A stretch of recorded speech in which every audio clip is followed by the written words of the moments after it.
পাল্টা অভ্যুত্থানের চেষ্টা করলে আওয়ামী লীগের অস্তিত্ব বিপন্ন হবে বলে মন্তব্য করেছেন স্বরাষ্ট্র উপদেষ্টা ব্রিগেডিয়ার জেনারেল অবসরপ্রাপ্ত সাখাওয়াত হোসেন। আনসার সদস্যদের চিকিৎসার খোঁজখবর নিতে এসে তিনি একথা বলেছেন। সরকারি নিষিদ্ধ রাইফেল আন্দোলনে কিভাবে যুবকদের হাতে এলো তা আন্তর্জাতিকভাবে তদন্ত করে দেখা হবে বলেও জানান তিনি। রেজা খানের প্রতিবেদন।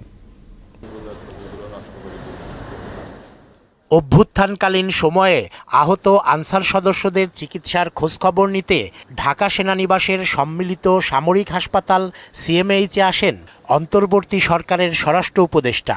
এ সময় ওয়ার্ডে ঘুরে তাদের পরিপূর্ণ চিকিৎসার আশ্বাস দেন তিনি। পরে গণমাধ্যমের মুখোমুখি হয়ে আওয়ামী লীগের পাল্টা অভ্যুত্থান চেষ্টার বিরুদ্ধে কঠোর হুঁশিয়ারি দেন সাখাওয়াত হোসেন। আবার এটা কাউন্টার রেভলিউশন করে আসবেন, কাউন্টার রেভলিউশন করতে হলে আপনাকে হাজার হাজার লোকের রক্ত বহাইতে হবে। যদি আপনারা সেই দায়িত্ব নিতে চান তাহলে এমন কিছু করবেন না যে আপনাদের জীবন বিপন্ন হয়। যাকে ধরছিলেন নেতা, সেই নেতারা এখন পালিয়ে বেড়াচ্ছে।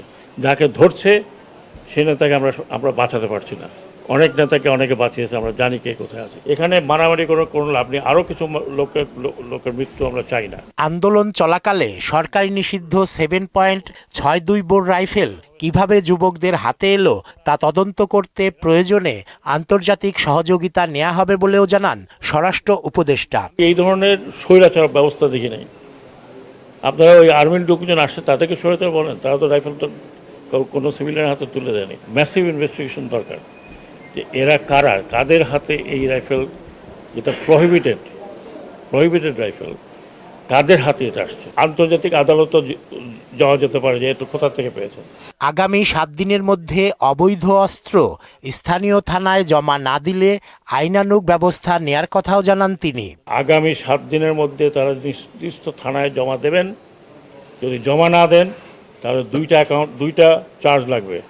একটা হচ্ছে অবৈধ ওয়েপন, আর একটা হচ্ছে সরকারি নিষিদ্ধ ওয়েপন আপনাদের হাতে। রেজা খান, মোহনা সংবাদ, ঢাকা।